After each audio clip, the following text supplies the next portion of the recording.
नमस्कार दोस्तों, मैं doctor Sona Kaushal, doctor, neuropsychologist, life coach, corporate trainer, child psychologist. आज आपके सामने बोले उत्तराखंड में मैं एक फिर हमेशा की तरह एक नई शख्सियत के साथ आई हूँ। इस बार हमारे बहुत ही इम्पोर्टेंट गेस्ट हैं, आर्मी ऑफिसर हैं रिटायर्ड एएससी से, और ये है कर्नल पंत। और कर्नल पंत ने 32 साल नौकरी करी है एएससी में, और अब वो हाल ही में रिटायर्ड होके मैक्स हॉस्पिटल में एज एन एडवाइजर काम कर रहे हैं। वो शेयर करेंगे आपके साथ अपनी जर्नी के बारे में, फौज में उन्होंने कैसे काम किया, क्या काम किया, और प्रेरित करेंगे हमारे युवाओं को कि वो भी आर्मी को ज्वाइन करें ताकि देश के लिए कुछ कर सके, देश के लिए कुछ बन सके। Thank you. नमस्कार दोस्तों, मैं डॉक्टर सोना कौशल, न्यूरोसाइकोलॉजिस्ट। आज मैं बोले उत्तराखंड में आपके साथ हूँ, हमेशा की तरह एक बहुत ही रिनोन्ड और बहुत ही ऑनरेबल आर्मी ऑफिसर के साथ, colonel VK Pant.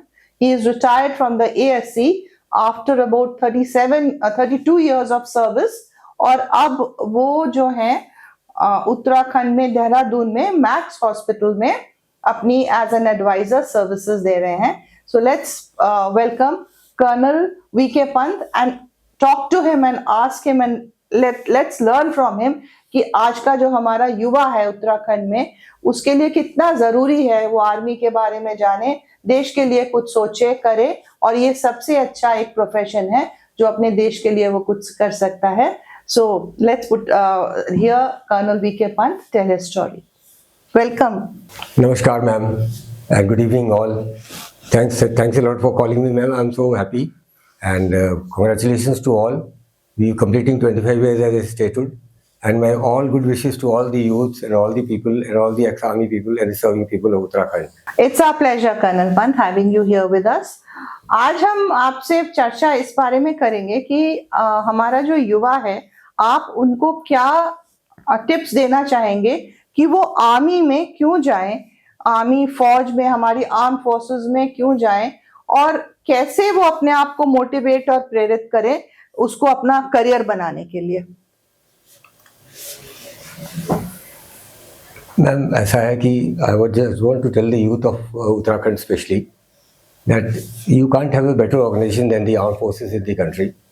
We are disciplined, we are trustworthy, we have high integrity, we are honest to a large extent, and what else do you want at a young age? See, I don't think there is any service in the country which makes you an officer at the age of 20-21. It's only the armed forces where at 20-21 you are an officer, you're drawing your own salary, you're becoming a class 1 gazetted officer. And the best part, many people do not know, the armed forces officers, they get their commission from the president. Rest all others, they get their commission from the other ministries, home ministry or the ministry. So directly the president appoints you as an officer in the army. Thank you sir, मैं आपकी बात से बिल्कुल सहमत हूँ। मैं खुद ही एक आर्मी बैकग्राउंड से हूँ, मेरे डैडी भी आर्मी में मेजर एमसी कौशल रिटायर हुए थे after 37 years of service. Sir, मैं ये पूछना चाहती हूँ कि जो आजकल के यूथ हैं वो जब आर्मी को they choose as the career, तो कई बार उनको ये लगता है कि बहुत ही मुश्किल टेस्ट होगा, इसका इंटरव्यू, इसके हेल्थ चेकअप्स बहुत मुश्किल होते हैं, ऐसे एक धारणा है हमारे लोगों के बीच में। और कई बार कई बच्चे देते भी हैं और नहीं हो पाते, फिर उनका उत्साह, उमंग कम हो जाता है। तो व्हाट टिप्स, आप कुछ टिप्स दीजिए सर बच्चों को, ताकि वो मोटिवेटेड रहे और कैसे अपने लाइफस्टाइल को ठीक करें so that they get selected into the arm forces. I want to tell the youths of the state, both men and women, that it is not a difficult selection procedure. It's a misnomer to understand that. It's an authentic selection procedure where we look forward to young people. Do they have the potential? Do they have the potential to serve in the armed forces? Do they have the potential to die for the country? Do they have the potential to remain away from their homes, from their wives, from their children, from their parents? So it is not a difficult thing. People think SSB very difficult. Now your second question was कि very few people get through the armed forces. It is unfortunate that our elders are not grooming the young people in the right way. So we have a very low selection rate. Out of 100, or if there is a batch of 100 people, so you suddenly find only 12 getting through. And the process is very, very scientific. it stood the test of time. And generally, all the candidates who come to the interview, the idea is to see whether they have the potential. Correct. Whether they have the potential, can they become good officers? Can they become good citizens? Can they fight for their country? Can they die for their country? So all these things are seen through an authentic scientific process. बिल्कुल. We call it the Services Selection Board, which expands into 5 days. And that's the reason. Sir बहुत सारे लोगों ने ये बोला मेरे को, I do a lot of career counselling, so they told me that ma'am we the medical they got rejected in the medical selection part of it. Some had some hearing problems, some had some eye problems at that young age, so they got rejected there. So how should the youth keep themselves fit so that ताकि वो अपने आप को उनका selection हो जाए वहाँ पे medically fit? See, my advice to the youth of the state would be that they should have a very disciplined kind of a routine. They should be careful of what they eat. They should be careful of what they do. The idea is to remain physically fit. It's not, when I say physically fit, doesn't mean you have to be short or you have to be tall or you have to be fat or you have to be thin. The idea is you should feel that you are fit. And these days, what we are finding is that the youths, because of various activities they are going through, they don't manage to pass the minimum tests which we have. But fortunately for us, we have a large number of women who are fit and they're getting through for the army. Correct. Yes, sir. Thank you for sharing such important nuggets with us. आपसे ये पूछना था कि ये एक field है, जब हम लोग छोटे थे तो लेडीज कम्बैट में नहीं जाती थी आर्मी में, दे वर नॉट अलाउड. अब अलाउड है sir, they are into all areas of the forces. तो विमेन के लिए, गर्ल्स के लिए, what is your message so that they can prepare themselves and they can come into the army, and how they can sustain and live their life in the army? What are your tips for the girls and the women? Ma'am, the old school of thought was that the women are unfit to do the role which the armed forces officers are doing. But I think we carried out our own reforms and we decided that even women, if they are fit, they should join the army. And why not? They are doing so well. And as far as we just trying them out in the combat arms also. But rest, as far as signals is concerned, as far as engineers is concerned, as far as support services are concerned, the women are doing a very good job. Myself, when I was commanding a unit in Delhi, I had 6 lady officers with me, and most of the officers were all well. They were doing as good as, or maybe better than the male officers. So the girls should not have that kind of a thinking that we will not get selected. Fortunately, recently I was speaking to an officer who is posted in the selection board in Clement Town. He was saying there are more number of women who are getting into the armed forces now. We are finding them more fit than what the male officers are. So it's all good for the women officers. And we plus this reform, what we forgot as a country is that we are leaving 50%. See, women are 50%, and we are leaving those 50% out of the armed forces.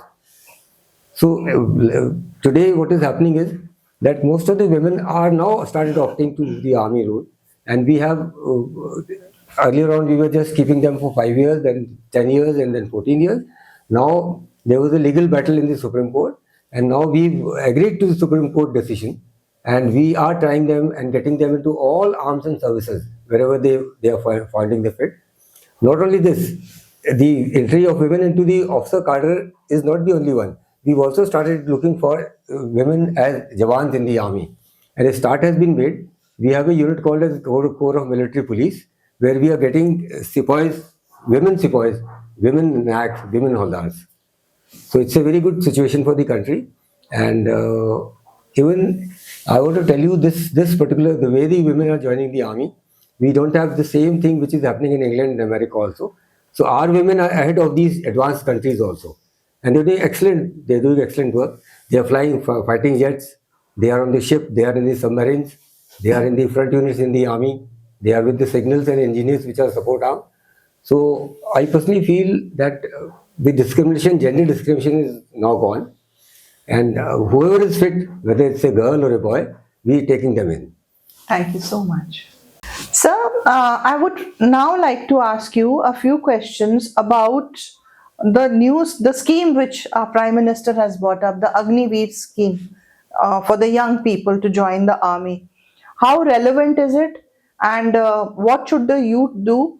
How should they prepare themselves mentally to enter it? What is the role of the parents? And also, I would like you to tell me, you have been a Kargil veteran, sir, and I'm so proud of that, sir. So, I would also like you to tell me your experiences of the Kargil war. Then what the people of the country do not understand, Kargil was a operation restricted to an area, and it was not an all-out war. Our enemies, they had entered into our area on the high altitude hills. We through our operations, we took back those hills which the enemies had taken. So it was not a war, it was a small operation which was carried out very lively, and hats off to our young officers. They were leading everywhere, they were leading the Jawans, they were leading the JCOs, and they have done a commendable job as far as so the victory, if we had in Kargil, goes to our young officers who sacrificed their life to get those land back to us. Now, as far as the Agniveer is concerned, see, there has been news in the country that there are few commanders in the army who do not want this. It is absolutely untrue. It is not correct. No one is opposing the Agniveers. The only thing is the way it has to be implemented, there were differences between the people in the civil and the army. And there are a lot of senior officers in the army who wanted this to be tried as a pilot project. But then there are others also, generals who thought, no, it's not that. So the only problem which we were facing in Agniveer is that after 5 years of service, we were asking 75% of the Agniveers to leave the army and only 25% to remain in the army. I think there is a second thought which has gone into it. And recently I was hearing that the government is coming out with a amended term of service for the Agniveers. Now we will have 75% who will be absorbed in the army and only 25% will be sent out. And when they are sent out, the government is also taking the responsibility of reinstating them and giving them good job in the paramilitary forces or in the government sector. So there is absolutely no cause for worry. See, we have a very large army, and it's a very huge army. And when it's a huge army, we have a lot of money which is required to keep the army fit. So with the present, what our Prime Minister feels, that instead of increasing the defense budget every year, we should now start having less and less manpower. So because modern equipment can come, which is taking the place of the humans. So that is what we are doing now. We are trying to bring down the strength slowly, and then we are trying to get more advanced, more sophisticated equipment coming, which needs, earlier we used to have 10 clerks working on a typewriter in a unit. Now only one computer can do that job. So that was kept in mind. At the lower ranks, we wanted a little bit of a thing. So Agniveer is doing well. What our feedback I got from the commanding officers, they say the Agniveers are more bright, they are more knowledgeable, they are more aware, and they can be trained well and they can be kept back. There is absolutely no discrimination as far as their deployment and their duties are concerned. That's wonderful. That's excellent, sir. Thank you very much for that, sir. It was wonderful coming to know all this. We were not aware of it, and I'm sure the audience is also going to benefit a lot from it. Colonel Sahab, I would like to ask you that mental health is a big issue nowadays, everywhere in the world. आप लोग army में, आप armed forces में कैसे mentally soldiers को और अपने officers को कैसे अपने आप को मेंटली फिट रखते हैं, इमोशनली फिट रखते हैं, so that stress does not harm you in any way? So can you tell that, sir? And can you also tell us, how does your family face the separations? Don't they have separation anxieties? And how do they, that grit which they have, how do they develop that, and how do they maintain their mental health wellness? Ma'am, for this, I'll tell you one thing, that people have a wrong understanding in their mind that army is giving them stress, army is giving them strain. It's absolutely not like that. We have a complete routine chalked out in all the army units. You get up early in the morning, you dress up, go for the physical training, come back, attend the office, come back, have a nap, and again go back in the evening and play with the troops games and your own games. So if a person wants to do it while in civil, he'll have to dish out lakhs of rupees to become members of certain clubs and so on those things. In the armed forces, it is free. That means the country and the army is making you good without taking any money from you. And it gives you a lot of satisfaction in the evening that you've done your job well, you've done something for your country. Yes, I agree to that. Thank you. And hats off to you people, sir, and to your families also who, help you serve the country. My last question to you, sir, is that there are lots of youth will be watching this program and वो understand करना चाहेंगे कि मतलब जाना है army में, motivate होंगे आपको सुन के, तो आप उनको उनके पेरेंट्स को क्या टिप दोगे कि बचपन से अगर कोई आर्मी बैकग्राउंड से नहीं है तो वो कैसे अपने आप को जाना चाहता है, तो पेरेंट्स का क्या रोल है? What are your tips to the society? My only tip to the parents is this, that please do not worry. Your son, if he gets into the army, you are a lucky set of parents because you have agreed to spare your son for the defense of the country, for the safety of the country. What better can be than dying for the country? So I personally feel the parents should not get worried. As far as dying is concerned, you can also go on a scooter, meet with an accident, die outside. So it's a misnomer. At least 80% of people come back alive. There's absolutely no doubt on that. And a couple of people in the operation, see, it's anyone's game. But ultimately what happens is all the young people, they are wasting their time. I would suggest to them, please join the army. The army needs you. The country needs you. Thank you so much for that. Thank you. Thank you, ma'am. Thank you. Namaskar. नमस्कार दोस्तों, तो आज आपने बोले उत्तराखंड में सुना doctor colonel Pant को, और कर्नल पंत ने आपसे शेयर करी अपनी आर्मी जर्नी, अपनी कारगिल लड़ाई के बारे में उन्होंने कुछ बताया। उन्होंने हमारे युवाओं को प्रेरित किया कि वो आर्मी को ज्वाइन करें, क्योंकि मेरी सोच में और आप सबकी समझ में मैं ये मानती हूँ कि आर्मी से बढ़कर कोई भी प्रोफेशन नहीं है। देश के लिए कुछ करना है, समाज के लिए कुछ करना है, तो आर्मी, हमारी आर्म फोर्सेस को जरूर ज्वाइन करना चाहिए युवाओं को। कैसे करना है, क्या करना है, आपने इस चर्चा में सुना। So I am very grateful to doctor Pant, और देखते रहिए बोले उत्तराखंड। हर बार हम आपको एक नई इंपॉर्टेंट शख्सियत से मिलाते रहेंगे।